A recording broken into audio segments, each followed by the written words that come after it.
Ça va? Salut. Salut, comment ça va? Ça va bien, bien, tranquille. Ça me fait plaisir d'être avec vous.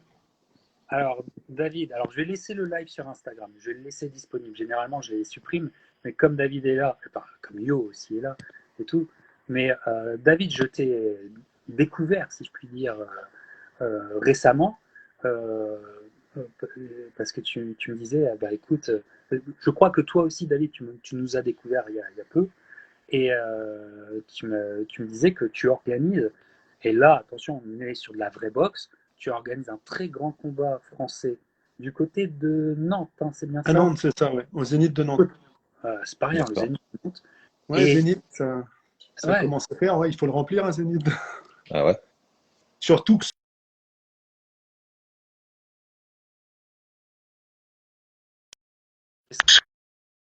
vas-y.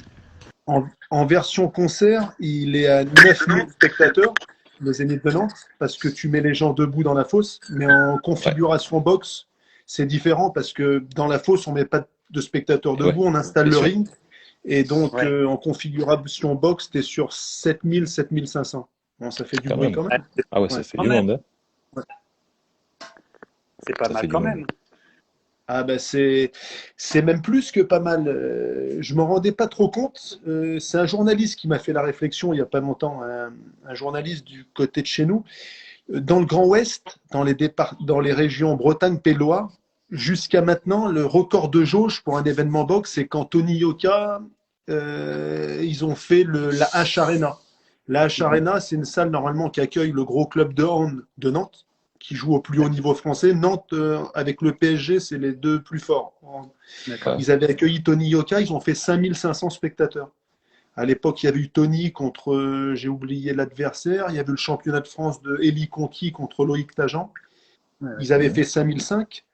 Et là, au rythme des préventes, on va les dépasser. Donc, Oh, bah bien, bravo, C'est bien ça. et bravo. la différence, c'est qu'il y a, comment te dire, pour faire ça, j'ai pas toute comment dire, la machine médiatique Canal. J'ai pas, T'as parce pas le que retentissement, t'as pas le retentissement de. euh, exactement, exactement. Quand tu as la propagande Canal qui se met en route, c'est un rouleau compresseur. Donc, et puis en plus, c'est le H qui accueillait l'événement. Donc, un club de hand très structuré, qui évolue au plus haut niveau, qui a un gros réseau de partenaires. Il y avait beaucoup, beaucoup d'invitations.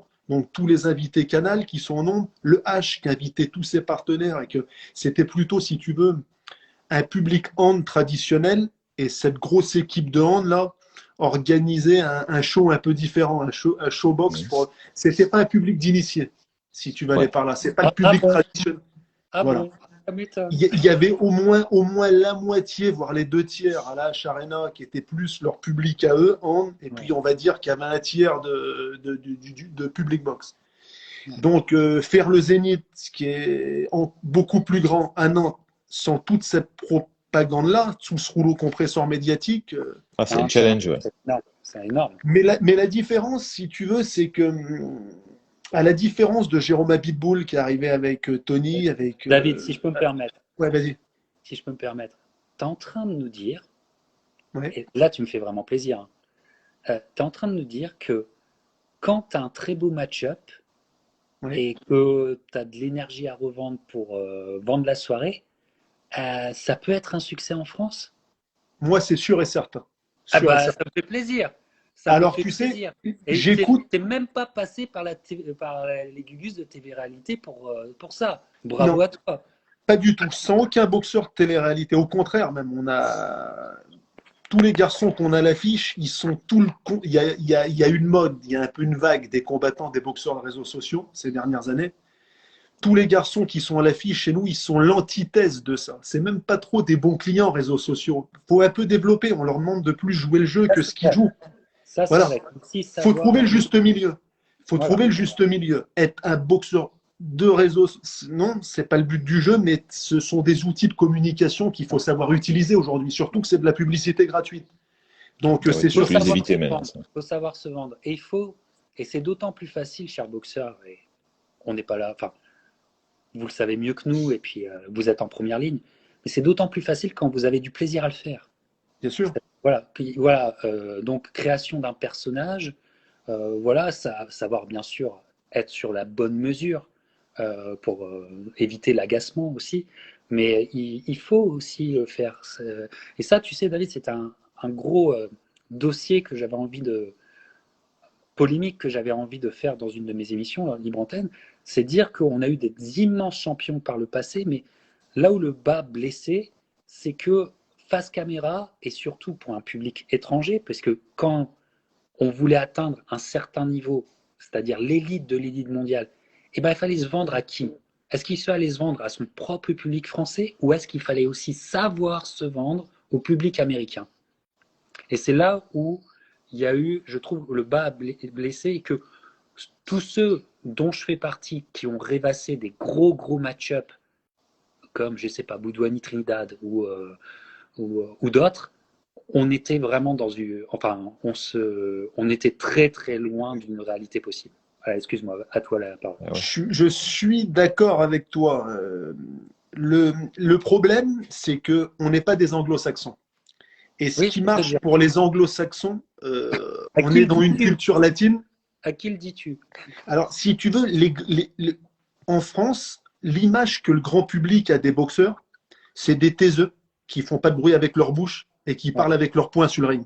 L'image, c'est Marcel Cerdan, Jean-Claude Boutier, des mecs avec le vieux peignoir en laine, tu les entendais pas. L'humilité, si tu veux, c'est ce qui plaît en France. Je connais quelques boxeurs, moi, qui ont essayé un peu d'apporter le côté un peu show à l'américaine, showman. J'ai vu que ça passait pas. J'ai beaucoup d'exemples qui m'ont marqué. Moi, par exemple, j'étais très proche, un de mes meilleurs amis dans le circuit de la boxe, de Christophe Canclot. Canclot, il avait Ouais. un gros potentiel, une série de mauvaises décisions ont fait que Ouais, il a pas tout à exploité fait. tout son potentiel comme il aurait pu. Mais c'est un Il garçon avait qui montait. une recherche du look aussi à Oui, il l'époque. recherchait le look, il montait costume blanc, chapeau blanc, des entrées stylées, il avait un côté showman et il se forçait pas parce qu'il avait ça dans le sang, il le faisait plutôt bien. Et j'ai remarqué, j'ai vu, je me souviens, ça m'avait profondément marqué ça. Il fait un combat à Levallois, il était sur la fin de sa carrière. Et il fait un combat contre un Roman Zuman, je crois un Polonais ou bref. Et il démarre tambour battant comme d'habitude, il envoie Zuman 2, 3 fois au tapis, ça doit être qu'une formalité. À un moment, si tu veux, il y a un choc de tête, il prend un coup de tête à la mâchoire. Peu de gens le voient vraiment en direct, c'est sur les ralentis après. Les gens se sont demandé ce qui s'est passé, il prend un mauvais coup, il récupère mal. Et puis le combat, si tu veux, les trajectoires physiques se croisent, et puis il finit par prendre des coups, et c'est lui qui est arrêté par Zuman. Et là, il est en France contre un étranger, et Zuman, mec de l'Est, qui arrivait très humble, et le contraire de Canclot, qui est arrivé en showman en costume blanc. Et j'ai vu en France, et ça m'avait marqué, le public une ovation pour Zuman, pour l'étranger. Le mec humble de l'Est qui avait planté le showman en costume blanc. Et ça, c'est. Et regarde Brahim Asloum, après avoir été champion olympique. Il a essayé d'apporter un côté show à l'américaine. Ça passait pas. Je me souviens moi-même l'avoir vu à Bercy. Il avait fait un championnat d'Europe à l'époque. C'était le même soir où il y avait eu ce combat féminin, là, Anne-Sophie Matisse contre Myriam Lamar. Et Brahim, il a essayé aussi d'apporter ça. Ça passe pas, ça plaisait pas. Regarde Tony Yoka aujourd'hui qui essaye de le faire un petit peu. Ça passe moyennement, si tu veux. Alors, je suis d'accord avec toi, c'est un sport qui est globalisé. J'ai pensé comme toi qu'il faut savoir les vendre, les combats. Mais ce que je constate, c'est que les boxeurs français qui ont essayé de le faire, c'est Ouais, mal mais fait. David, La mayonnaise ils ont prend essayé pas à chaque peut-être de le fois. faire, ils ont aussi essayé de le faire un peu avec la même méthode ou de la même façon. Ouais. Je pense aussi que Faut faut travailler trouver vraiment le personnage, je pense. Hein. voilà, le personnage, il faut juste un peu changer le personnage et, et ça finira par marcher. J'ai l'impression que surtout le jeune public est peut-être plus enclin à accepter les effets d'esbrouf, un peu le trash talk, ce qu'on n'accepte vraiment pas chez nous. Euh, c'est un peu le public un peu plus ancien qui est sur la Attention, défensive. encore une fois, ça va pas à tout le monde. Quand on pense au trash talk, là, ou le grand show, là, à part, même quand je te dis les anglo-saxons, à part chez les afro-américains, qui se sont toujours un peu spécialisés là-dedans, Mohamed Ali aussi, qui a amené ça, parce qu'ils ont une histoire particulière. et ils avaient besoin un peu, par leur communication, leur trash talk, de se démarquer. Mais ça va pas à tout le monde, ça. Tu vois, Oui. ça, il y en a, Non, il y mais en je ne a dis peu, pas il y en qu'il a faut peu qui ont absolument faire réussi du trash talk, vraiment. je ne dis pas, mais je trouve que je pense que la nouvelle génération va trouver, ils vont trouver leur façon d'être et ça peut breaker, tu vois. Oui, mais Voilà. tout celui qui essaiera de jouer ce jeu-là, il sera confronté à quelque chose. Le public prendra le parti du taiseux, de celui qui n'aura pas fait de bruit en face et voudra toujours que la grande gueule se fasse planter par le taiseux. C'est Toujours. humain, c'est humain. Ouais, tout à fait. Voilà, jusqu'à la fin des temps, ça sera comme ça. C'est à double tranchant. Ils prendront toujours le parti de l'autre. Si Donc, toi, tu fais pas de vague, tu montes sur le ring, tu fais pas de vague, le grand public prendra toujours ton parti. ouais. Ouais. Je me Le souviens, besogneux. En problème, France, c'est on aime que- le travailleur sérieux en France, celui qui fait pas de bruit et qui prouve après sur le ring, effectivement. Ouais, très souvent, c'est comme ça. exactement, exactement. C'est l'image d'humilité du boxeur, du besogneux. On n'attend pas les mots, d'ailleurs, on n'attend pas vraiment ça de la part d'un boxeur. On n'attend pas de la grande dissertation ou de la Tu vois, prose. je me permets, il y a Valère qui dit quelque chose de très intéressant. Par exemple, Milan Pratt. Tu vois, c'est un boxeur qui est en train de monter, c'est un Français qui est en train de monter. Effectivement, il s'entraîne beaucoup, tu vois qu'il est sérieux. Après, il arrive à faire le show parce qu'à chaque fois qu'il fait un combat, il a un costume différent, il va amener un personnage un peu différent, soit de comics, soit de manga, soit de culture un peu pop. Ouais. C'est rigolo, mais à côté de ça, il y a pas de vrai trash talk, il y a pas de truc, si tu veux, de violence verbale ou il va pas chambrer à dire je suis largement au-dessus ou quoi que ce soit. Tu vois, il y a ce côté humble. Il prend plaisir à se déguiser, on va dire, à faire un petit peu le show en entrant. Mais après, il n'y a pas d'image de dire, moi, je suis supérieur à l'autre, je le domine largement. Tu vois, c'est pas comme ça. Il n'y a pas de gros Ouais, bruit comme ça. Et c'est ce qui ça reste plaît, je trouve. modéré. Oui. Voilà, c'est Il modéré. C'est soigne, modéré. il soigne son look, ses Ouais. entrées musicales, tout ça, mais ça reste modéré. On ne peut pas vraiment appeler ça Voilà. du trash talking. Non, non, Non, non, mais non, mais justement, Mais c'est pas de trash talk si tu veux. ça, c'est Voilà, la c'est première ça. étape. Ça, c'est la première étape. La deuxième étape, c'est de se faire connaître et de, comment dire, de montrer ta personnalité sans jouer de rôle, sans jouer de rôle. Et Ouais, là, bien c'est sûr. là que j'interviens, tu vois. Donc, interview avec le Captain, et tu es sûr que tu es bien, je te mets bien, on te découvre, on comprend qui tu es, et voilà, tu vois, je fais ma petite pub en même Un temps. avec boxeur plaisir. comme Soro. Hein, un boxeur comme Soro, par Bah oui. exemple. Voilà, Mais il n'y a par rien, exemple. il y a rien pour faire parler de toi en tant que boxeur. Il n'y a rien qui remplacera jamais la performance sur le ring. Regarde Christian Mbile, le KO contre Najib, là. Il fait le tour du monde. Cette image-là, elle tourne en boucle. Quand tu fais ça, tu n'as pas besoin de trash talking. Il y a l'image qui parle d'elle-même. Regarde la brutalité des KO de Mike Tyson à l'époque. Tu mettais les highlights Ben ouais. des KO de Mike Tyson en boucle. Tu n'as rien besoin de dire d'autre. Ça Ben, il parle y avait tout le seul. personnage aussi. Si C'était tu un veux, personnage, Tyson, à l'époque, ouais. oui, mais il y a ce qui se passait sur le Il y ring. a la Bah, perf aussi, effectivement, oui, bien sûr. Il y oui, a que voilà. ça. Donc, Ça parle tout seul parce que voilà. tu peux faire tout le trash talk du monde, mettre Bien tous sûr. les costumes du monde, soigner les entrées comme tu veux. Il n'y a jamais rien qui remplacera la performance là sur le ring. Voilà, c'est là que tu Bien dois sûr. sortir de la norme. Quand tu sors de la norme sur le ring, même si tu n'es pas un grand parleur, ça, il y a des images, des performances qui font le travail à elles tout seules. Au contraire, tu peux même C'est cultiver un le peu la mystère, ne différence pas du entre tout Brahim communiquer à Asloum, côté de ça. c'est un Pardon? peu la différence entre Brahim Asloum et Michael Carbaral. Ah, je l'attendais, Voilà. ça, là, c'est sûr. C'était sûr. Tiens, Tu c'était m'attendais sûr. de faire. Tout à l'heure, je me suis dit, il a pas parlé d'Asloum. Je dis, bon, ça va Ouais, pas tarder, ça va arriver. Bah alors David, ouais. parle-nous de ta soirée dans le détail. Donne envie à des gens qui nous écoutent, qui seraient peut-être proches de Nantes ou pas, d'aller parce que c'est en tout cas le main event, il est plus qu'intéressant. C'est un truc à ne Alors, pas passer sur la scène française. le main event, c'est David Papo, boxeur dont je gère la Ah, carrière, en France, contre Ahmed El Moussaoui. Donc, c'est le genre de combat grand duel franco-français. Puis tous les deux en pleine force de l'âge, ils ont 30-31 ans tous les deux. Ils ont des références internationales. Ouais. En quasiment 70 combats pro à eux deux, aucun n'a jamais mis un genou à terre. Donc ce ne sont pas des garçons dont l'intégrité physique a été entamée par des défaites ou trop de combats où ils arrivent en pleine force de l'âge, en pleine maturité. Ils ont beaucoup de points communs parce que Ils ont été en équipe de France amateur quasiment au même moment. Ahmed, chez les amateurs, il a toujours tout gagné. Cadet, junior, senior, tous les ans, il était champion de France amateur. Il est passé pro très tôt. Donc, pas besoin de faire le résumé de la carrière d'Ahmed. Il a il a des références internationales, ce garçon. Et d'ailleurs, je pense qu'il aurait dû et pu accomplir plus que ce qu'il a accompli. Il a 3 fois le championnat de France. Ensuite, il fait l'Union européenne.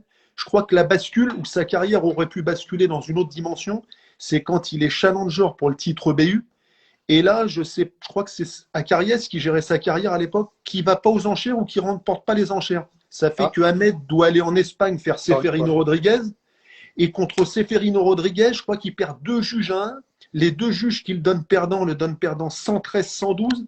Ahmed envoie Rodriguez au tapis et il prend 2 points de pénalité dans le combat. Donc vous savez ce que ça veut dire. Tu perds à l'extérieur pour un début, 113-112 2 fois. Tu prends 2 points de pénalité, tu as envoyé l'adversaire au tapis. Je me souviens, je l'avais vu à l'époque sur Canal. Et je n'avais pas compris, dans la gestion de carrière d'Ahmed, presque tous ses combats avaient été médiatisés sur Canal. Il l'appelait le Petit Prince à l'époque. Et puis, il est beau sur un ring. Il a un gros bagage technique. J'ai toujours beaucoup aimé regarder ce garçon-là. Je trouve qu'il a une grande classe sur le ring et aussi en dehors. Il parle très bien de son sport. Et bref, l'envoyer se faire niquer comme ça en Espagne de cette manière-là. Alors, ils ont pensé peut-être qu'il y avait 2 niveaux d'écart et qu'il allait faire le boulot quand même. C'était pas loin d'être la vérité, mais le circuit de la boxe, vous le connaissez plus que moi.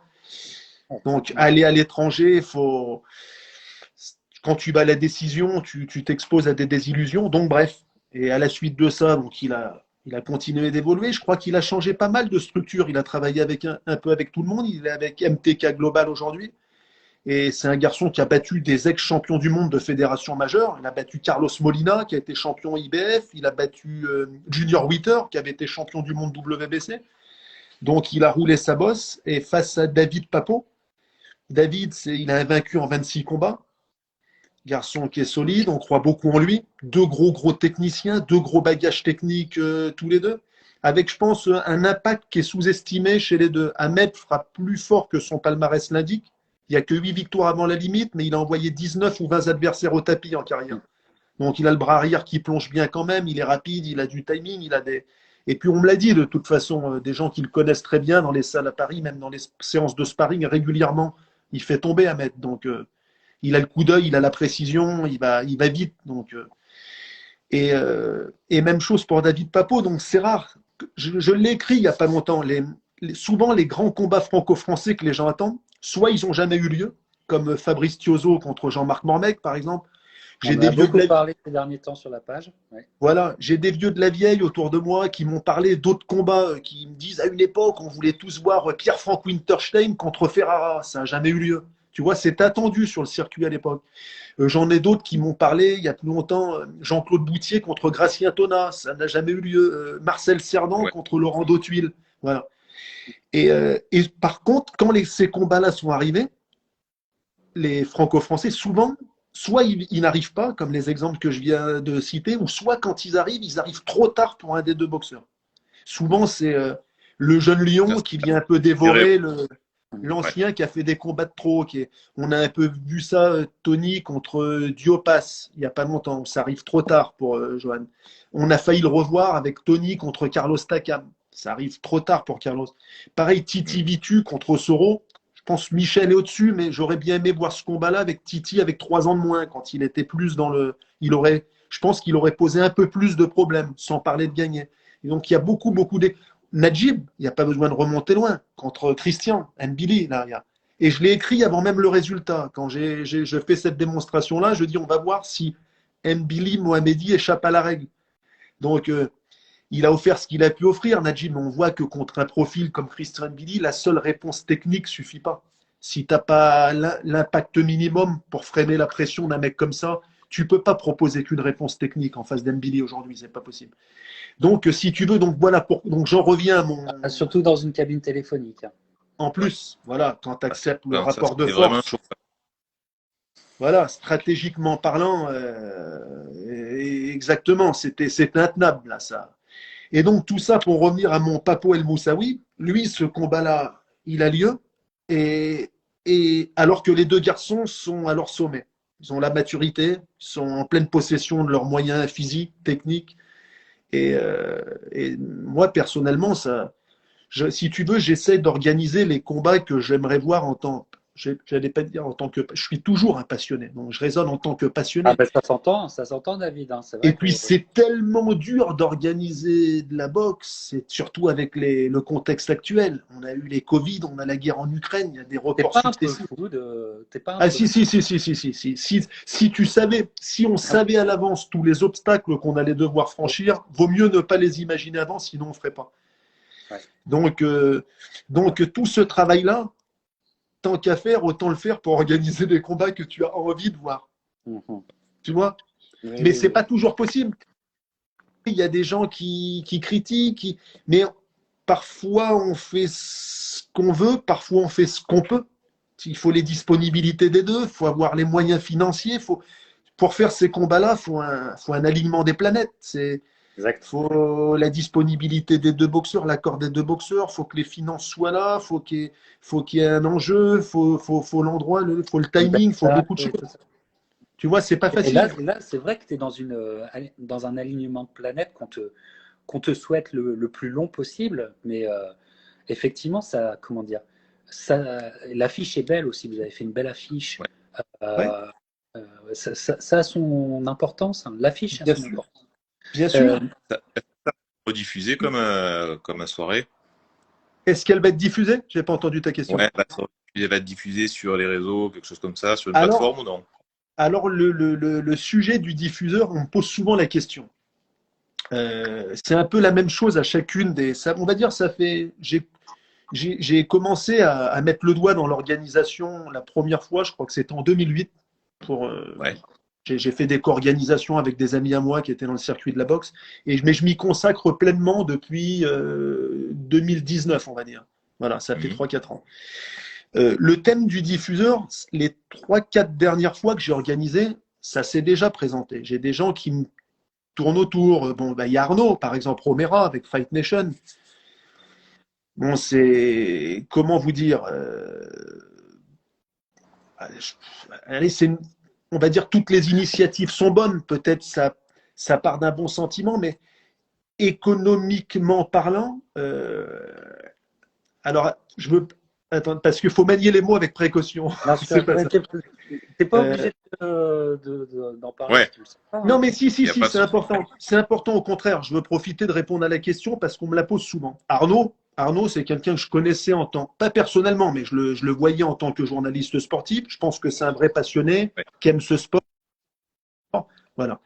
Sauf que là, tu vois, quand tu organises un événement comme ça dans le plus grand zénith de France, par réunir 7500 spectateurs, Papo El Moussaoui, il y aura un championnat EBU. On est pour parler, je vous en dirai plus dans les jours qui viennent. Dans les 48 heures en sous-carte, on va officialiser un EBU.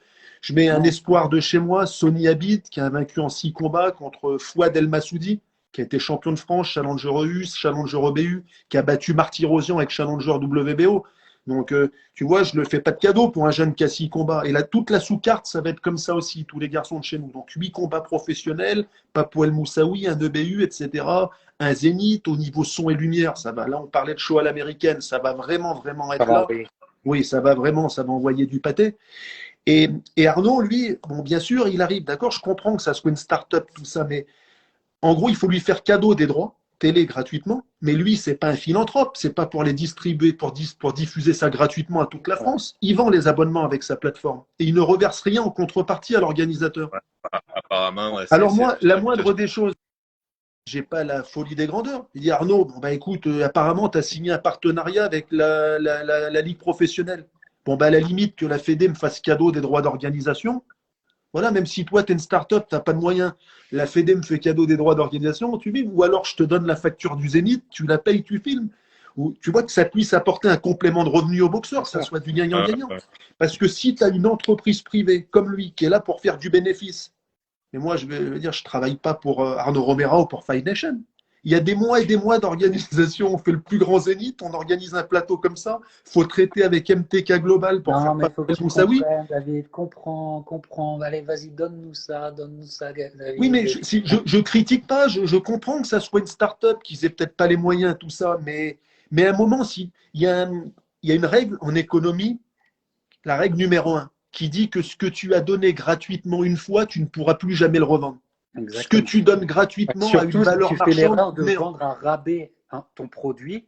Quand tu le vends à rabais une fois ton produit, alors que c'est de la qualité, eh ben, ça devient le prix. Ça devient le prix exactement. par la suite. Et là, Et pire que ça ça, c'est impossible. il ne s'agit Là, même pas, je Captain. comprends. Moi, je suis à ta place. Vu la carte que tu proposes, il est impossible que autant qu'il n'y ait pas de diffusion plutôt Mais que bien vendre sûr. à rabais. Mais et encore plus, non seulement c'est même pas le vendre au rabais, là il s'agit de le donner. Là on te dit on n'a pas du tout droit, faut le donner. Et pire que ça, c'est-à-dire que tu offres les droits télé à un diffuseur qui ne te donne rien, qui lui va les vendre, et en même temps tu te mets un concurrent dans les pattes parce qu'il va vendre ton programme 5 balles la soirée. Nous, on fonctionne sur un modèle, les seules ressources c'est la billetterie, le sponsor privé. Et donc je vais me mettre un concurrent qui ne va rien me payer, et il y a des gens qui vont se dire en famille, oh, plutôt que de payer 4-5 places à 40 balles minimum, on va peut-être le regarder sur Fake Nation, donner 5 quel balles intérêt? à la famille. Voilà. Donc, non seulement ça ne va rien m'apporter, et je vais me tirer une balle dans le pied. Donc, regarde, les Zéniths font beaucoup de spectacles. Tu as tous les plus grands artistes qui passent dans les Zéniths. Je ne sais pas quand Beyoncé ou Kenji ou qui que ce soit passe au Zénith. On ne le voit pas à la télé. Si tu veux aller les voir, il faut payer ta place et aller au Zénith. Tu vois? Donc, dans la situation, moi, dans mon modèle économique, où tout est basé à au moins 50 ou 60% sur la billetterie et le reste sur le sponsoring privé, je ne peux pas me permettre de fonctionner comme ça. Si c'était pour faire ça. Tu mets de l'eau à mon moulin. Excuse-moi, David, je t'ai coupé, mais tu mets de l'eau à mon moulin sur la dernière discussion où j'explique que le nerf de la guerre sur le marché national, c'est la billetterie. Bien sûr. C'est la billetterie, et donc que justement c'est le point d'ancrage, ou plutôt le point de crispation, mais qui est normal, qui se comprend. Et en se mettant à ta place, et c'est bien que tu fasses ça, que tu nous expliques, parce que quand on se met à ta place en tant qu'organisateur, effectivement, personne ne veut se tirer une balle dans le pied. Effectivement. Après, il y a la place que nous représentons aussi, Johan, et surtout Johan, et encore plus que moi, c'est la place de l'amateur qui veut le voir. Alors effectivement, on sera, on sera peut-être perdant s'il n'y a pas de diffusion, mais en même temps, c'est où nous les perdants, mais alors c'est un moindre mal, hein, parce qu'on finira par. Voilà, mais ou alors c'est toute l'organisation qui est perdante. Ou alors ces combats-là ne sont pas organisables sans gros diffuseurs dans la situation qui est la mienne. À la limite, par exemple, ce que j'ai fait la dernière fois, je fais venir une équipe de caméramans qui filme l'intégralité des combats, et pourquoi pas le jour suivant, quand le montage est fait dans les semaines qui suivent, le rediffuser moi gratuitement, l'offrir au grand public ensuite. Bien sûr. Mais regarde, de toute façon, à la dimension de ta soirée, mon Fight Nation et l'autre plateforme Boxing Nation, c'est intéressant ce qu'ils font, c'est peut-être l'avenir, ça c'est pas la question. Mais à la dimension où tu es, là tu négocies avec une grosse chaîne télé. C'est ça le minimum. Alors les chaînes de télé, réveillez-vous, parce que là il y a quand même de la qualité. Réveillez-vous s'il vous plaît, parce que c'est ça qu'on veut. Et tu vois, je pense que toi, David, tu regardes Eyes of the Tiger Management peut-être avec intérêt, avec leur système. Bien sûr. Où ils ont, donc j'explique pour ceux qui ne connaîtraient pas, donc Eyes of the Tiger Management est devenu l'entreprise de Camille et Stéphane au Québec. Ouais, qui est l'entreprise numéro 1 au Québec. Et le Québec est un marché en soi de boxe. Il y a aussi le groupe Gym, etc. Et en fait, ils ont la plateforme Internet sur laquelle Johan et moi, on a acheté. C'est pour ça qu'on a vu le combat de Mbili et Najib. Oui, je l'ai regardé aussi. Voilà, on l'a acheté sur Punching Grace. Punching Grace, en fait, là où en fait ils sont en train de se développer et de faire un cash flow et d'avoir les reins solides, c'est qu'en aucune façon ils voulaient vendre les droits à, par exemple, une télé française. Parce que nous, on appelait à ce qu'ils vendent les droits à une télé française, mais ils ne veulent pas. Pourquoi? Parce que ça force même un public qui n'est pas leur marché québécois, français, à aller acheter sur leur plateforme. Et ensuite, ils ont un deal avec la télévision TVA, une télévision québécoise, où leurs soirées sont rediffusées après. Je crois que c'est une semaine ou deux après, c'est rediffusé. Tu sais? Donc en fait, ils ont un deal en plus avec TVA qui leur assure ça. Donc en fait, ils sont en train de créer un gros système. Et là, l'annonce, alors je ne sais pas, parce que c'est arrivé le 1er avril, alors je ne sais pas si c'est un poisson d'avril, mais je ne crois pas. Mais c'est là où ils sont forts. Et donc là, les plateformes françaises, écoutez un petit peu ce que c'est. Et David, je pense que là, c'est quand même, à mon avis, quelque chose de très fort qui vient de se passer. C'est que pour le Québec, enfin tout ce qui est hors États-Unis, Punching Grace va avoir les droits de retransmission de Le Mieux contre Benavides. Donc, là, bien sûr, il y a Showtime. Bien sûr, il y a Oui. Showtime qui va diffuser. Bien sûr que Showtime, avec ses contrats, certainement, la soirée sera diffusée sur une grande chaîne télé, Bing ou une autre, je ne sais pas. Bien sûr, ça sera diffusé. Sauf que Punching Grace, maintenant, peuvent aussi proposer que tu achètes sur leur système des grosses soirées comme ça. C'est peut-être un game changer pour toutes des compagnies qui sont des compagnies, pas des énormes compagnies comme PBC ou Top Rank, mais qui sont des compagnies à, comment dire, En devenir, quoi, quand même. en devenir de moyenne envergure, mais qui peuvent prétendre à plus. Et c'est ce qu'on te souhaite, hein, David. Hein. Mais je pense que l'avenir est là-dessus aussi. Hein. Mais je suis tout à fait d'accord avec toi. Ils font du super boulot. Camille et Stéphane, j'ai eu l'occasion d'échanger avec lui. Je l'ai eu longuement au téléphone il n'y a pas longtemps. Dis-lui bonjour de ma part. Hein. Dis-lui que moi, je suis le meilleur intervieweur du monde. Hein. Parce Je que lui dirai. les sont durs à avoir. Hein. Je lui dirai. Et c'est sûr que c'est le modèle à suivre. C'est le modèle à suivre. Par exemple, tu vois, pour le combat Mbili Mohamedi, tu as vu le prix pour pouvoir regarder le combat? Ah bah, on l'a payé. Johan, Pourtant, j'ai passé ma carte bleue, j'ai payé 40 euros. Voilà. Moi, j'ai payé 40 balles. Quand tu veux voir un combat, t'es devant. C'est le coup de passer ta carte bleue. 5 balles, 10 balles quand t'es un passionné. Ah, je me dis, putain, ils allument. Ils allument, ils allument. Je me le suis dit, mais j'ai passé. Et je l'ai fait, je l'ai acheté le combat. Ouais. Ah, le prix était exorbitant.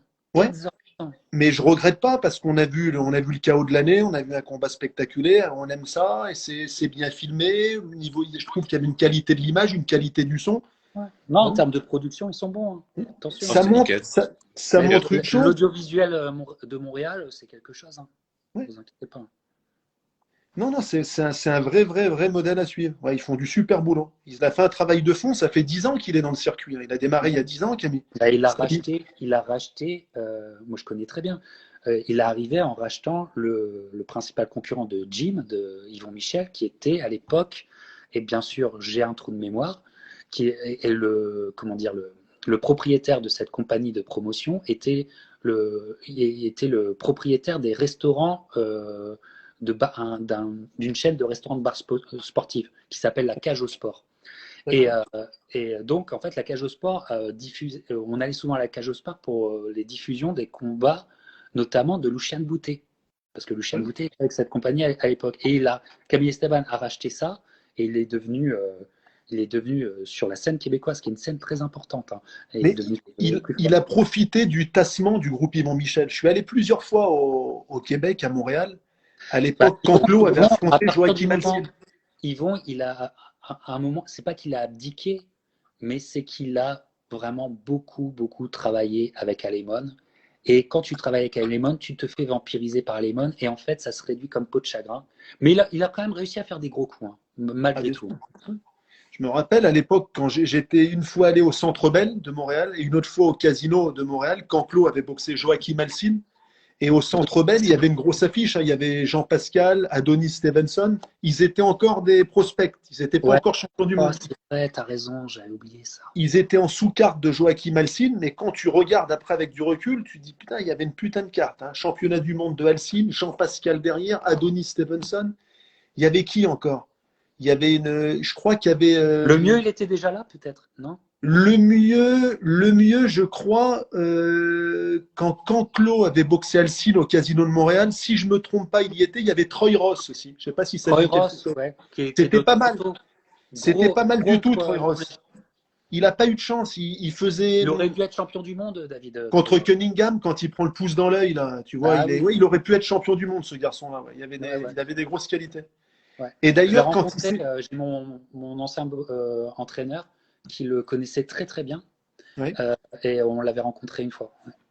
Et d'ailleurs, quand ils s'étaient rencontrés avec Canclo, à l'occasion de cette organisation au Casino de Montréal, ils s'étaient reconnus parce que je crois, si mes souvenirs sont bons, qu'ils avaient participé tous les deux, quand ils étaient amateurs, à des Jeux de la francophonie à Madagascar. Et ils s'étaient reconnus, ah, tu te rappelles, etc., bien des années avant. Donc, ouais, ils avaient une sacrée équipe. Ils avaient vraiment une sacrée équipe, le groupe Gym, là, à l'époque. Ah, ils ont quand même fait du Jean-Pascal Bernard Hopkins. Hein. Ils ont fait venir des. C'était la folie. Hein. Ouais. Tu fais venir Bernard Hopkins à Montréal, c'est. Mais moi, j'étais quand Jean-Pascal prend le titre contre Diacono.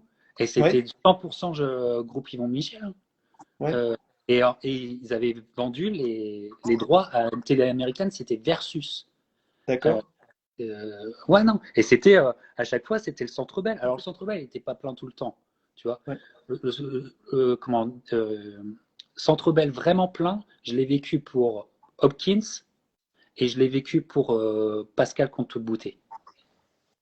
Mais sinon, c'était pas plein. Mais il le faisait quand même dedans, c'est ça qui est fou. Et ça veut dire qu'à chaque fois, il louait la salle, c'est dingue.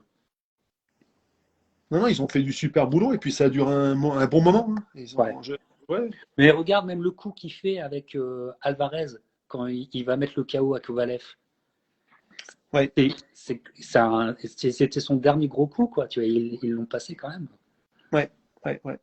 C'est vrai. Et là, qu'est-ce que tu penses de l'avenir du groupe Yvon Michel? Là, je me suis moins intéressé à son cas ces derniers temps. Il peut rebondir ou alors Moi aussi, alors je suis pas sur place, mais moi je pense qu'il a de toute façon jusqu'à la fin, il sera promoteur. Même s'il dit que parfois il veut un peu être plus tranquille, j'y crois pas, quoi. Quand tu as ça dans le sang, c'est jusqu'à. T'en connais des promoteurs à la retraite, toi? Voilà, bah voilà. Hein, David, donc faut que tu prévois long, hein, parce que t'en as pas fini. Hein. Non, mais tu vois Don King, il a plus d'âge, il a 1000 ans, Don King. Il est encore dans le circuit, il décroche pas. Il était encore aux côtés de ce lourd léger, là. Ouais. Je l'ai vu réapparaître aux côtés du Macabou, là, qui devait affronter, ils en parlaient un peu contre Alvarez, là. C'est là que j'ai vu ressusciter Don King, je l'ai vu réapparaître. Ah ouais. Et, ouais, il est toujours là. Regarde Bob Arum, quel âge il a Bob Arum, quel âge 90 Exactement. Non, j'exagère peut-être. Ah si, je pense qu'ils ont je crois qu'il y avait son anniversaire à Las Vegas il n'y a pas longtemps. Je me demande s'il n'a pas fêté les 90 ans. Ouais, moi aussi, je me demande. Ouais. Ils ont fait un gros truc, ouais. Tyson Fury s'est déplacé, ils ont fait un gros anniversaire, faudrait vérifier. Ouais, cette soirée, ouais. Mais lui et King, ils ont dépassé les 90 ans. C'est impressionnant. Les ancêtres. Ça conserve, hein. Quand tu vois Bob Arum, tu dis que ça conserve. Hein. Et regarde, même en France, même ceux qu'on pourrait considérer hors circuit, qui ont eu des problèmes, ils cherchent toujours à rebondir. Regarde, on a entendu tous dire que Sébastien Carriès avait des difficultés, mais on entend tous aussi dire qu'il cherche des partenaires et qui veut se relancer, qui veut revenir. Tu t'en finis jamais, t'en finis jamais, c'est sûr. Regarde, Kerki en Italie, c'est pas un perdreau de l'année non plus. Tesseron en France, il veut pas lâcher, ça s'accroche, tu vois. Donc, non, ils sont là. La soupe est trop bonne, hein. C'est la passion, et puis la soupe, elle doit être bonne aussi, je pense. Tu vois. À un moment, pour les Américains, là, ouais, la soupe est forcément bonne. Bon, en Europe, quand on parle de Tesseron, tout ça, peut-être un peu moins, mais ça leur donne un statut, peut-être, tu vois, un statut, une reconnaissance, une position dans le circuit. Ouais, et puis après, justement, ça, tu vois, c'est un thème avec Yo, tu seras pas surpris, c'est un thème qui revient souvent, c'est qu'au-delà des griefs qu'on peut faire, le travail de Top Rank, c'est-à-dire le travail de fond que Top Rank fait toujours sur ses boxeurs, tu vois, moi, je suis quand même. Il faut quand même les applaudir, quoi. Top Rank, il faut quand même les applaudir. C'est quelque chose que toi, tu regardes, que tu as, comment dire, t'as plus que des renseignements, tu as pris des leçons en analysant le travail de Top Rank, David? Tu es obligé de regarder tout ce que font les autres, mais tu peux pas forcément tout dupliquer à partir du moment où tu n'as pas les. Évidemment que tu t'inspires, tu te nourris de tout ce que les autres font, Mais quand tu fais de la promotion avec un gros diffuseur derrière toi, tu n'es plus dans le même métier. Tu n'es plus dans la même chose déjà. Quand tu veux faire de la promotion de boxe et commencer, par exemple, là, on fait Papou El Moussaoui. Avant la guerre en Russie, j'avais signé Papo contre Magomed Madiev. Madiev, numéro 2 WBA chez les moyens, qui était sous contrat de promotion avec la société Patriote en Russie. C'est la plus grosse société de promotion russe. Donc déjà, c'est pas rien, sans diffuseur, parce qu'en réalité, moi, promoteur, je suis un bricoleur un peu débrouillard ou très débrouillard, mais c'est de la magie noire permanente. Normalement, ce que je fais, non, mais il faut dire la vérité, Ouais, ce que je fais, normalement, ne devrait pas pouvoir exister. Tu es un bricoleur, tu n'as pas de droit télé, et tu arrives à mettre sur le même ring deux top 10 de deux fédérations majeures. Papo est numéro 9 en WBA, ça change, il a été 8-9 en WBA, en WBO, mais top 10 de deux fédérations majeures face à Magomed Madiev, numéro 2 WBA, qui a fait Félix Cash il n'y a pas longtemps en Angleterre d'ailleurs, dans un gala Matchroom. Quand nous, on a été obligé de reporter, Madiev est allé chez Edir Matchroom, il a affronté Félix Cash et il envoie Félix Cash 2 fois au tapis d'ailleurs. Il est donné perdant au point, mais il envoie Cash 2 fois par terre. Si ça se passe en Russie, tu sais comment ça se passe. Voilà. Et tout ça pour te dire que sans diffuseur, ce que je fais, monter des combats comme ça, mettre sur le même ring deux top 10 de catégorie majeure face à face, normalement, c'est quasiment impossible à faire. Donc, bien sûr, je m'inspire de ce que les autres font. Mais moi, pour réussir à faire ça, il y a quasiment 100%. Il ne peut pas y avoir de dispersion du budget. Là, ça veut dire que tout est sur le ring. Tout est sur le ring. Tout est sur le ring. Tu ne peux pas te disperser. Si les ressources se dispersent, elles ne peuvent pas être partout, les ressources. Hein. La magie noire, elle a ses limites. Donc, bien sûr que tu t'essayes de t'inspirer, tu regardes ce que font les autres, mais malgré tout, il faut faire avec tes moyens. Alors moi, ma force chez moi, c'est un ancrage dans le territoire. C'est-à-dire des garçons vraiment ancrés, qui peuvent faire un travail de fond pour développer un public. Tu vois, donc c'est ça, il faut avoir un fief quelque part. Puisque je n'ai pas les moyens de propagande nationale, faut se créer un fief, une place forte de la boxe. Donc là, ma place forte, là, c'est on va dire ces deux régions. C'est un public qui a envie d'aller à la soirée boxe et pas de la regarder, d'y aller. Ah ben exactement, exactement. C'est vraiment tu vois, quand tu vas dans les grands galas parisiens, t'as beaucoup des gens vont comme un peu au spectacle, au théâtre. Mais on peut pas dire que c'est vraiment une ambiance de supporters. Là, dans mes organisations, t'as vraiment une ferveur populaire, c'est une fusion. T'as l'impression un peu d'être dans les organisations à l'anglaise. Là. D'ailleurs, Bretagne, Grande-Bretagne, tu vois, il y a des similitudes.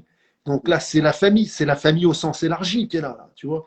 C'est Jean-Philippe Lustig, que je connais un peu, et qui est venu, et compare souvent avec l'ambiance qui se passe chez les Jacob à Calais.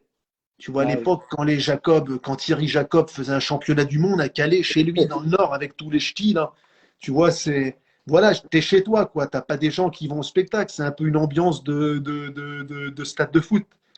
Donc, on est dans complètement autre chose, mais qui a une magie. T'as une ferveur là-dedans, t'as une ambiance que ça fait partie du spectacle aussi.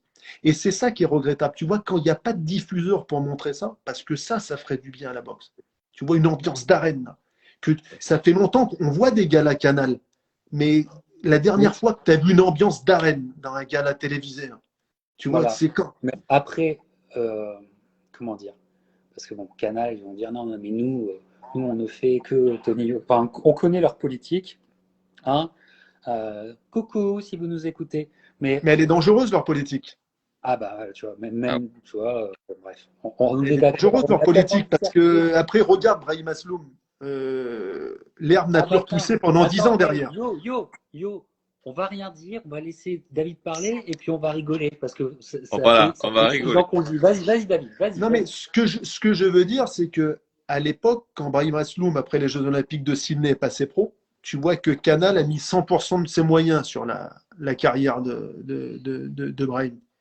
Et il n'y a pas eu de partage derrière. Dans les combats d'encadrement, ils n'en ont pas profité, si tu veux, pour propulser d'autres boxeurs. Servir la soupe à Brahim, point final. Mais derrière, non, quand ça s'est arrêté, en plus, Là, vous avez la preuve que David m'a découvert il y a vraiment très peu de temps. Il n'a pas eu le temps de tout écouter. Ah d'accord, parce que tu me l'as souvent dit. D'accord. Non, voilà. Bah, on est sur la même longueur d'onde. Mais tout ça pour dire que non seulement quand ça s'est terminé, déjà ça se termine sur un procès, donc c'est pas terrible déjà. Quand tu as gagné ce que tu as gagné avec le diffuseur historique, et puis quand il y a rupture de contrat à la fin, en fin de compte il n'y a pas rupture, le contrat s'achève et il n'est pas renouvelé, et t'envoies celui qui t'a nourri pendant des années au tribunal. Bon bref, mais derrière il y a une traversée du désert. C'est-à-dire que Canal s'est complètement retiré de ce sport. Donc c'est très très dangereux de mettre tous ses œufs dans un seul panier. Ce qui s'est passé, non mais moi maintenant, je vais le dire, ce qui s'est passé aussi à cette époque de Canal, ce qu'ils n'ont pas perçu, c'est qu'en plus ils ont miné le terrain avant de partir, parce que c'était absolument, voilà, parce que nous on l'appelle Assoulinou, hein, il est doux comme un chat. C'était mettre tous ses œufs dans le même panier sans aucune garantie qu'en boxe professionnelle ça va breaker et que c'est quelque chose qui a été absolument lamentable, et toute une génération française dont ton ami Christophe a payé de son, j'ai peut-être excessif mais tant pis, a payé de sa carrière ce manque, ce trou noir, cette création d'un trou noir. Bien sûr. Dans lequel on n'est pas réellement sorti malgré tout ce qu'on dit. Parce que la hype JO 2016, c'est encore un truc où on prend à l'envers une passion boxe qui est absolument, qui est premièrement professionnelle, et que de nouveau, on remet tous les œufs dans le même panier. Et c'est ce que je vous ai toujours dit, je ne souhaite pas que Tony Yoka perde, mais si jamais il perdait, c'est à ce moment-là que nous, notre ressort de fans et tout, c'est à ce moment-là qu'il faut l'enclencher et qu'il faut le soutenir. Alors qu'on sait très bien qu'ils ont mis un terrain pour que si jamais ils perdent, tout le monde fasse « Ah bah voilà !» tu vois. Et qu'est-ce qui se passe après? Voilà. Il est en train de se passer, j'ai peur qu'il soit en train de se passer la même chose. À l'époque de Brahim Asloum, tu avais Jean-Marc Mormec qui s'est exilé aux États-Unis. Voilà. Et moi, ce qui a cassé le business, c'est que Akariès et Asloum vendaient les championnats du monde de Brahim, ou les gros combats de Brahim, à 1 million ou 1,5 million € la soirée à Canal. Donc, c'était surpayé. On sait que des championnats du monde comme ça, là, tu le vois, quand Nordine Bali a fait En fait, là, tu es en train de nous dire qu'il carottait encore plus que Tony. Mais tu vas comprendre. C'est génial, c'est génial. Quand Nordine Bali a affronté Warren, quand il a pris le titre à Las Vegas, donc tu t'affrontes un vaincu, tu affrontes un Américain médaillé olympique à Las Vegas, Warren, les bourses ont été officielles. Même pas médaillé olympique, tu as raison. Mais les enchères ont été officielles, il a touché 50 000 $ pour ça, Nordine Bali. 50 000, ça fait 40 000 € avec le change, tu payes l'entraîneur, tu payes tes frais, tout ça, il te reste 30 000. Voilà. Et on parle d'un type WBC disputé à Las Vegas contre un Américain.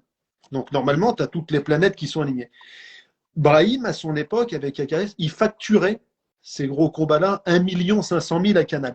Et celui qui est venu casser le business, c'est Don King, quand il est arrivé avec Mormec, et que dans Levallois-Perret, ils ont vendu, il y avait 3 ceintures en jeu des lourds légers. Jean-Marc Mormec, Onel Bell. Il y avait 2 ou 3, ouais.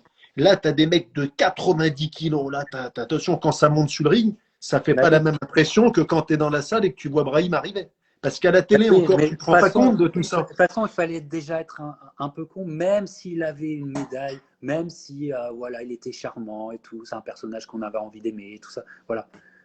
Tu ne fais pas un fer de lance de la boxe professionnelle, ce type-là. Je veux dire, combien de légendes déjà chez les petites catégories. Déjà. C'est pas possible. C'est déjà pas. Je me souviens à Bercy. Comme peau de chagrin. Voilà. Et alors, il aurait fallu être, comme ce que je le disais tout à l'heure, il aurait fallu être de la dynamite telle Michael Carbaral pour. Et ça, c'est impossible. Ça, c'est impossible. C'était du non-sens, mais ils se sont mis plein les fouilles. Et puis, dès que ça devenait du sérieux, Brahim, alors je vais être dur parce que moi, je ne suis pas allé monter sur le ring et tout ça, il pourrait m'en vouloir de ce que je dis, mais c'est pour vous faire comprendre l'idée. C'est que Brahim, il allait pleurer, quoi. Quand il rencontrait un vrai, voilà, c'est ça. Tu vois, et il a fallu qu'il fasse l'anorexique comme une matin de Londres pour finir par choper un titre. Ouais. D'accord, parce que Il a fallu 3 tentatives. Hein. Il n'a pas gagné un seul round contre Parra, pas un round contre Narvaez. Vous êtes des title holders. Title holders. Ok. Ouais. Et celui qui a cassé leur business, c'est donc quand Don King vient à Levallois et qui monte Mormec contre Onelbel et qui vend ça pour 150 000 € à Canal. Bah voilà. Je dis putain, qu'est-ce qu'on s'est fait mettre pendant des années, des années, des années.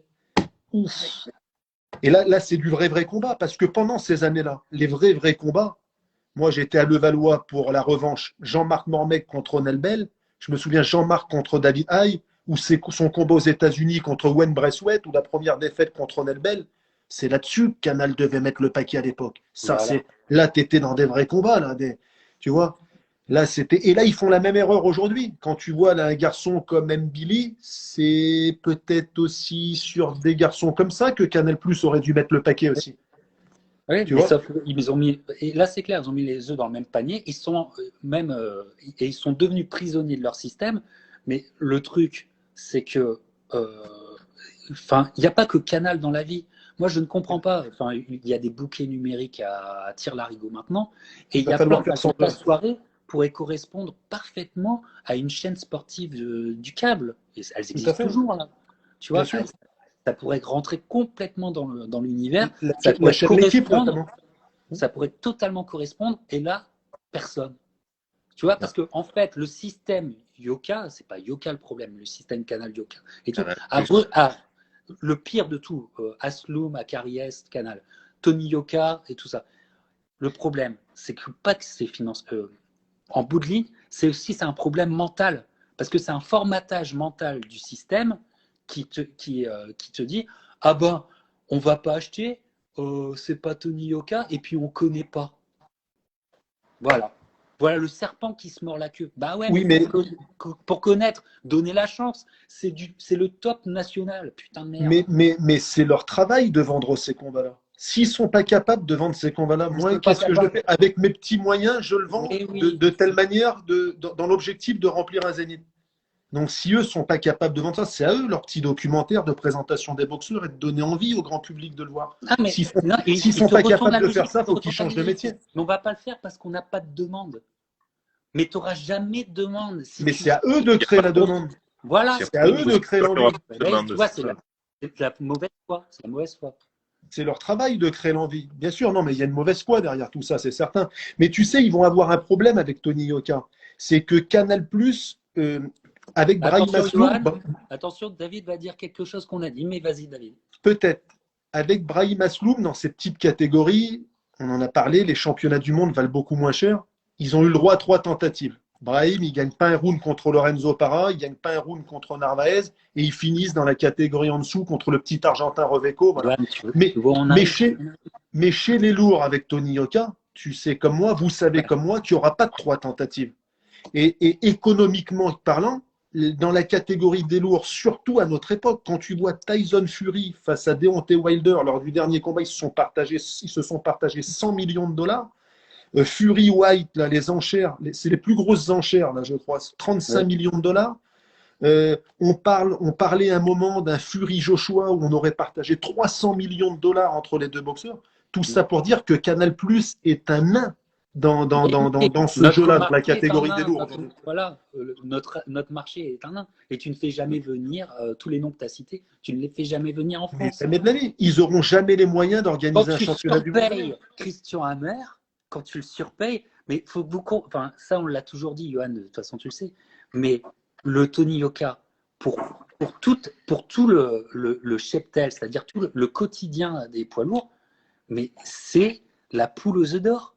Je veux dire, là, ils ont dealé à chaque fois avec la même société allemande qui était tellement content de donner une sorte de dernier gros chèque à chacun de ses boxeurs. Et ils sont tous venir prendre le chèque. Tu vois, Dmitrenko, c'est quoi? À part je viens prendre mon chèque et après je disparais. C'est quoi tout ça? Et Bacolé, il va avoir son plus gros chèque. Et alors, quand il y a Hergovic qui dit, alors c'est de la mauvaise foi, tu vois, encore une fois, mais quand Hergovic dit Yoka, allez, on se tape, eh ben, il fallait pas répondre, ouais, on se tape. Non, il fallait répondre, Hergovic, je suis, moi je fais bien les choses, j'ai un contrat de prévu. Voilà, c'est toi qui es mauvaise foi. Fallait retourner le truc en disant qu'Argovic est Non, mauvaise mais foi. j'espère, Sauf que j'espère, ils Captain. veulent le faire et qu'après ils disent ah bah non, on est obligé de le faire avec Bacolé. Tu crois que Bacolé il va lâcher ses 400 000 $? Tu crois qu'il va les lâcher? Bah non. Et les dollars dans les Alors, yeux, ils se font des mecs déjà. J'ai un autre avis sur la question. Personnellement, je peux peut-être me tromper. Hein. Je ne dis pas que je détiens la vérité sur ce sujet-là. Je ne crois pas une seule seconde que ça soit le contrat avec Bacolé qui les a empêchés de faire Ergovic. Ça, pour moi, c'est pas possible. Pour moi, c'est pas possible. Ils ont prétendu que le contrat avec Bacolé, ils étaient obligés de le respecter, que pour cette raison-là, ils pouvaient pas. Ils pouvaient pas. Moi, personnellement, je n'y crois pas. C'est pas possible. Je te dis ce que j'en pense. Ça, c'est leur porte de sortie. C'est leur porte de sortie publique pour ne pas dire on refuse Ergovic. Pour moi, ils refusent Ergovic. D'accord. Yo. Pour moi, j'en suis persuadé à 99,9%. D'accord. Voilà. Ah, c'est moi qui suis le plus indulgent là-dedans. Je crois que tu étais encore trop indulgent. Je crois que tu étais encore trop indulgent. Ouais, d'accord. Ouais. On salue David Papo qui nous regarde. Salutations et bravo pour la grande soirée que vous allez organiser et où tu vas combattre. Bravo. Salut David.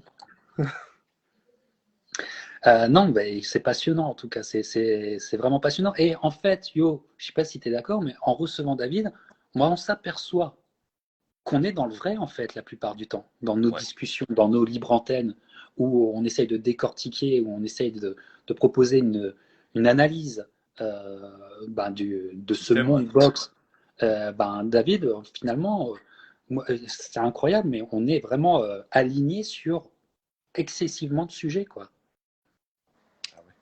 Ah, ça c'est clair. Non, mais après, quand tu observes le circuit depuis pas mal de temps, d'ailleurs, c'est pour ça qu'en t'écoutant, quand j'ai eu l'occasion de tomber sur tes chroniques, tes interventions, c'est pour ça que je me suis rapproché de toi, que je t'ai envoyé un message. Mais tu vois, le ton décalé, puis des gens qui ont une connaissance du circuit, une sensibilité de ce qui se passe et qui savent parler de ce sport-là. Là, c'est ça qui est intéressant. Il y a beaucoup de passionnés, mais tout le monde ne sait pas forcément bien en parler. Tout le monde fait de son mieux. Mais j'ai trouvé le ton intéressant. Ah, merci de le comprendre. Tout le monde l'apprécie. On est d'accord que c'est pas tous les jours. Hein, le Captain Indulgence, et 1er avril, il faudra. Ouais, ça tombe bien. On a tous des jours avec et des jours sans. On fait une blague en plus.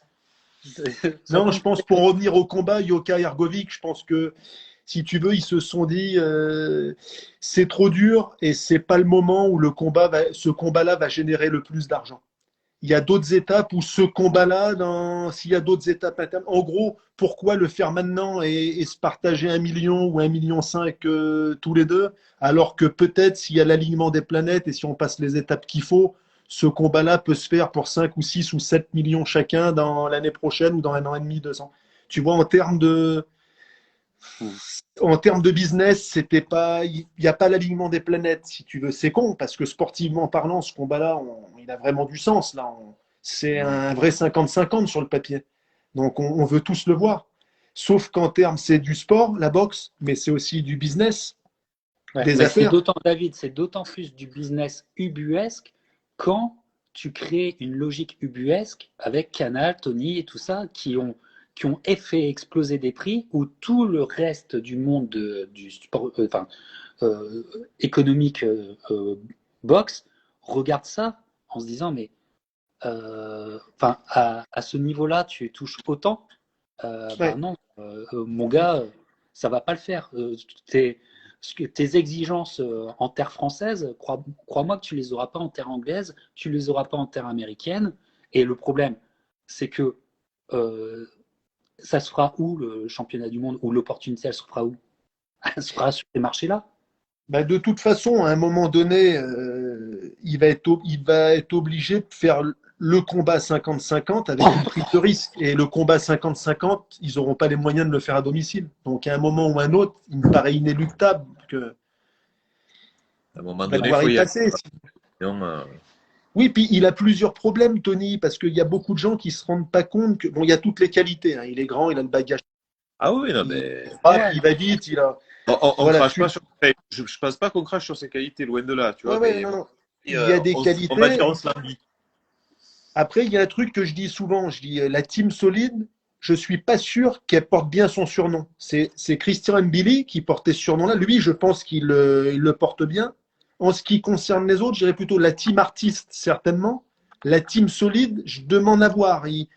Il faut encore des tests qu'on n'a pas encore vus pour dire que notamment Tony et d'autres méritent ce surnom-là. Justement, Ah c'est oui. d'ailleurs ce qui dans cette catégorie-là, à un moment donné, il faut voir s'il est capable de survivre à une tempête. Pour Ah ben, il n'y a l'instant, pas si tu veux, d'adversité pour le moment. non, pour l'instant, si tu veux, il a pris le contrôle technique et tactique de ses combats. Donc, on ne l'a jamais vu dans une tempête pour l'instant dans sa carrière professionnelle. Non. Et donc, ben, c'est pour ça qu'il nous manque des infos. Il y a des fragilités qui ont été vues déjà dans sa période amateur. Et ce que beaucoup de gens oublient dans le grand public, c'est que c'est plus un espoir, Tony. Il est dans sa 30e année. Ben, Alors, on en parle souvent, mais je sais pas, Captain fait tout souvent le parallèle avec Joe Joyce, tout simplement. Ben oui. Tu regardes Et que le les deux. problème qu'il a, il est dans sa 30e année et les champions actuels sont pas beaucoup plus âgés que lui. Ils ont 31, ils ont 32. Tyson Fury a 32. Joshua, il a quoi? Il a pareil, il a 31 ans. Ils Ouais. sont pas beaucoup plus âgés. Même Uzi, qui est pas beaucoup plus âgé. Et il a des plus jeunes qui sont en avance sur lui. Ok. Donc, Encore une fois, tu rejoins ce qu'on dit. Encore une fois, tu rejoins ce qu'on dit. Ça fait des années que je dis que, ouais. notamment chez les poids lourds, ce qui est très excitant avec les prospects, c'est qu'en fait, vous êtes sur une course où ils sont tous rangés les uns à côté des autres, et il y a une course qui se fait. Et bon, le chemin pris par Tony Oka, et il y a beaucoup de leurres. Et je suis désolé d'être le méchant de service qui le dit, mais don't kill the messenger. C'est faut que vous compreniez, et je vous l'ai expliqué, Yoka mondialement, c'est un épiphénomène. Je veux dire, là, tu vois un Américain qui nous regarderait là et qui comprendrait le français, il serait mort de rire de voir qu'on peut s'enflammer sur Tony Yoka comme ça. C'est un épiphénomène. On en a parlé quelques fois, et en plus, les fois où on en a parlé, le mec n'a pas breaké derrière pour qu'on en parle encore plus aux États-Unis. Donc, c'est la niche de la niche des fans hardcore de boxe qui parlent de Tony Yoka, c'est-à-dire 10 personnes, tu vois. Enfin, voilà. Donc, comprenez la dichotomie totale entre le monde anglophone et le monde francophone sur le cas Tony Yoka. Parce que les gars, si vous croyez que vous allez faire une star internationale, c'est pas le cas. C'est pas le cas. Ça peut le devenir, mais c'est pas le cas. Et puis là, ça commence à faire des années quand même. Ça commence à faire des années. Et puis, comment dire, si le projet c'est d'être l'éternel espoir, qui est, eh ben, en fait, tu peux finalement t'en satisfaire. Moi, j'ai aussi cette problématique, ou plutôt ce questionnement, c'est une question que j'aimerais bien poser. Est-ce qu'au final, quand tu touches des si énormes chèques pour ce genre de combat Ouais. et ce genre de niveau en termes de carrière, mais pourquoi ne pas s'en satisfaire? T'es millionnaire. bien sûr. Ah oui, Yoka est millionnaire, tu vois. Tyson, tu crois qu'il a touché son premier million quand? Tyson, tu crois qu'il touche quand son premier million? Hein, c'est pas à son 15e combat, hein. Crois-moi. Mais sauf que son 15e combat, ils l'ont fait quoi en un an, mec, hein, ils le font en un an. Là, faire 15 combats en 6 ans, mais pourquoi pas faire 20 combats en 10 ans? Tu Bien vois. sûr. Donc, peut-être que la situation lui convient, c'est c'est ça. gavant, tu vois. C'est gavant, et ce truc-là, en plus, en fait, Yoka, où il est bon, où en fait il performe, c'est parce qu'en fait, c'est un créateur de flux YouTube. C'est un créateur de flux YouTube. En fait, la valeur marchande de Yoka, c'est pas sur le ring, malgré qu'il soit hyper talentueux. Finalement, elle n'est pas sur le ring, elle n'est même pas dans le cheptel mondial. Elle est, en France, je suis un phénomène YouTube. Parce que si on met Tony Yoka, boum, voilà. Mais en fait, c'est un truc, en plus, avec une pensée à vide éternelle, ça dure, les amis, ça va durer depuis 7 ans. Vous n'êtes pas fatigués? Vous n'êtes pas fatigués? Ouais, ça commence à patiner dans la semoule. Et donc, on arrive sur mon plus grand point, c'est qu'on va vivre la Tony Yoka fatigue avant même qu'il ait sa chance. C'est possible. génial. possible. Voilà. Il avait moyen, là, avec ce combat contre Argovic, s'il l'avait fait, d'accélérer le processus, là, de rattraper un peu le temps perdu. Bah, bien Mais sûr. Et puis malheureusement, après, ils ont. si tu veux, il y avait quand même une histoire avant, tu vois, quand tu Bien suis sûr, boxe, voilà, tu te dis, bon, c'est un petit retour de l'histoire, ça revient et on va avoir le dénouement, entre guillemets. ouais, il avait Voilà. vraiment du sens, ce combat-là. Mais sauf que si ça se passait mal, ben, c'est Ouais, la bon, fin là, du business. Le business s'arrête là, sur le tas. ouais, le business Donc serait le souci. c'est compliqué. C'est dommage que le business, et là je vais être dur, hein, je n'implique en rien Johan ou David, là c'est mes propres propos. C'est dommage que le sens du business et la finalité du business, c'est de plumer Canal+. Moi je préférais que le sens et la finalité du business, c'est de devenir champion. Voilà. Là, je suis d'accord avec toi. Oui. Ouais. Malheureusement, malheureusement, c'est plus compliqué que ça. Ouais. Ouais, c'est plus compliqué que ça, tout à fait. Mais en tout cas, ouais, ce qui est affolant, c'est que tu vois, c'est un sujet. Mais en même temps, c'est un sujet. C'est ce que j'essaie d'expliquer aussi dans mes livres antennes. C'est un sujet passionnant à analyser. C'est-à-dire l'objet, yoga, non pas la personne, non pas l'athlète, mais l'objet que c'est devenu est passionnant à analyser, tu vois. D'ailleurs, ça en ressort, ça. Mais après, Tu vois par exemple Joey Joyce, qui a fait les Jeux Olympiques en même temps que lui, qui est plus âgé que Tony, mais qui a disputé les Jeux Olympiques en même temps que lui. Lui, il a fait le combat à 50-50 avec ouais. la prise de risque. Pire qu'à 50-50, contre Daniel Dubois, il n'était pas favori chez les bookmakers. Et Frank Warren, qui était promoteur des deux, aurait préféré que Dubois gagne. Parce que Dubois plus jeune, il y avait plus de business, plus d'avenir, ça aurait été phénoménal pour Frank Warren si Daniel Dubois, et beaucoup pensaient que Dubois allait. Et donc Joyce, il a pris son risque, il a rattrapé le temps, malgré qu'il est 4 ou 5 ans de plus que Tony Yoka. Avec cette prise de risque, ce combat dans lequel il était outsider, c'était même pas, souviens-toi bien, c'était pas un 50-50, hein, c'était vraiment Dubois qui était favori de ce combat. Là, ça y est, il a basculé. Et donc, on attend de Tony, à un moment, sa médaille olympique, elle commence à dater maintenant. Ben, on Alors attend oui, ça. Il faut passer par un combat comme ça. Par exemple, Joey Joyce, il a passé l'obstacle du bois. Il a montré comment il fallait le prendre, ce Dubois. Pour Tony, ben, pourquoi pas passer par ce même Dubois, puisque Joyce l'a déjà Mais fait. regarde Joe Joyce, Pourquoi pas? regarde la carrière actuelle de Joe Joyce. Mais Canal+ aurait rêvé de mettre en face de Tony Yoka un Steve Hearn, un Brian Jennings que je connais, et que Yoka connaît bien aussi, ou enfin que j'ai rencontré plutôt, et un Dubois. Donc rien, je te donne 3 noms de ce qu'il a rencontré, et Takam, 4 noms de ce qu'il a rencontré, qui font plus, excusez-moi, qui font plus kiffer, qui font plus bander que ce qu'on s'est tapé nous. Bien sûr, bien sûr. Mais pour l'instant, on n'a pas eu un combat. Ça fait combien de temps qu'on n'a pas eu sur Canal+ un combat, un grand combat, un combat qui a marqué les esprits du grand public? Le dernier grand combat sur Canal. Avec un Français, tu parles ou en Oui, général? oui, avec un Français.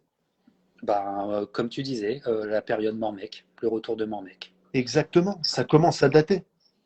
Ça commence à dater. Ben ouais, on en a parlé sur la page dernièrement. On a fait la Ouais, discussion Jean-Marc Mormec et on en a parlé. ouais, Et ça commence à dater. Ça va faire 15 ans. 15 ouais. ans. 15 15 ans. ans. Ouais.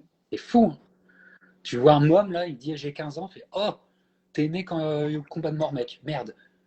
Oh, ouais.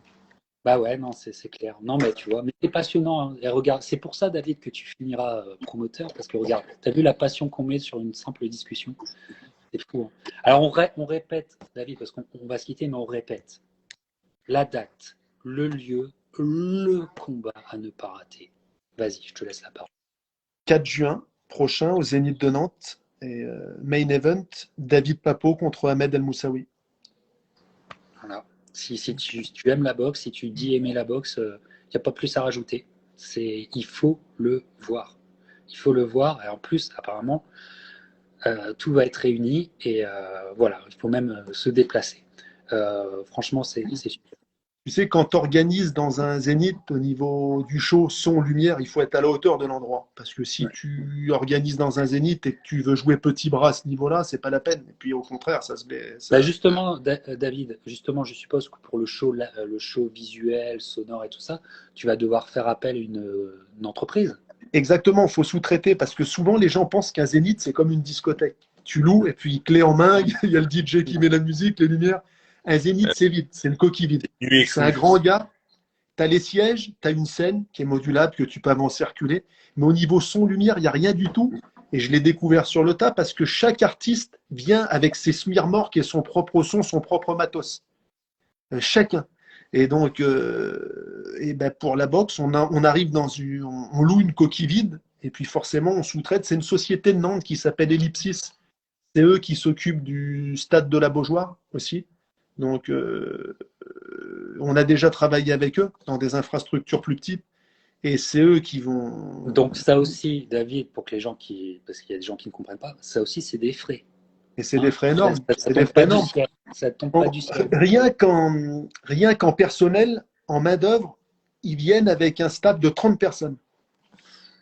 Donc la facture, voilà, bravo David. Je crois que c'est 60 enceintes, c'est 20 caissons de base. Sur les jeux de lumière, tu as une centaine d'appareils, une espèce d'arche géante lumineuse, des écrans de 5 par 3, c'est démentiel, même pour éclairer le ring. La dernière fois, par exemple, j'avais sur des espèces de pieds hydrauliques, on avait 4000 spectateurs et tu avais 8 espèces de pieds hydrauliques et là, on est sur 36 trucs, donc tout est complètement. C'est énorme, c'est énorme. Déjà, quand tu imagines, il me dit le patron de la société Ellipsis m'expliquait que le plus difficile, c'est de mobiliser les troupes. Il me dit, il me faut 30 personnes, parce qu'il y a le montage, démontage, mais même pendant le show, pour être derrière tout ça, c'est 30 personnes, rien que pour le son et pour la lumière. Tu t'imagines? Ouais, j'imagine bien et on comprend d'autant plus. C'est pour ça que je suis ravi de t'avoir rencontré et que tu sois venu. On essaiera de faire quelque chose sur YouTube parce que ça aura plus de raisonnement. Ouais. Je suis ravi que tu le dises, quoi. Tu le dises. Il y a encore des promoteurs qui prennent un maximum de risques. Et donc, voilà, il faut aussi le comprendre, ça. Il faut le comprendre. Et tu étais là pour que, justement, on entende ce discours. Donc, on vraiment te remercie, David, d'être venu. En tout cas, bravo Avec pour plaisir. l'initiative parce qu'on en a besoin. Merci beaucoup, merci beaucoup. Avec plaisir. C'est vrai. Et ça m'a fait plaisir de partager ce moment avec vous. Ah bah ouais, nous aussi, hein, c'était passionnant. C'était passionnant, tu vois. J'avais commencé à faire un live, mais que je voulais même pas garder, tu vois, pour parler à ma communauté, pour leur faire un petit coucou, même pour rigoler du 1er avril. En te voyant, je dis, on va sauter sur l'occasion. Donc, on va laisser cette vidéo disponible sur Instagram, évidemment, pour ceux qui voudraient la rejouer. Voilà, je pense que peut-être que j'essaierai aussi de la mettre sur YouTube dans les prochains jours. Donc, David, tu verras peut-être sur YouTube, ça arrivera. Et ça va être un gros plaisir, un gros kiff. Et en tout cas, 4 juin, la date est notée. Et ce que je te propose, David, c'est, en tout cas, pour les boxeurs, s'ils veulent parler aux pirates de la boxe, ils sont les bienvenus. Tu fais passer le message à tes boxeurs, il n'y a aucun souci. Mais surtout, après le 4 juin, c'est-à-dire la semaine quand tu veux, après le 4 juin, que tu reviennes pour nous donner tes impressions et ton ressenti après cette grosse soirée qui est importante pour toi. Avec grand plaisir, avec grand plaisir. Et voilà. Tu sais, la carte va être, le reste de la carte va être officialisé dans les jours qui viennent, dans tous les détails. Et je te recommuniquerai, là, notamment au niveau de l'identité des garçons qui vont disputer le titre BU. Et non, avec grand plaisir. Ouais. Débriefer ça après l'événement, bien sûr. Voilà. Parce que ça, c'est très rare, tu sais, aucun promoteur le fait, ça. Donc ça serait aussi quelque chose de très rare à faire et ouais. On est client là-dessus, en tout cas. Non, mais c'est très important. Ouais. Tu as raison. Ouais. Très important. En tout cas, merci beaucoup, David. Merci. Bonne soirée à vous deux. Voilà. Merci beaucoup.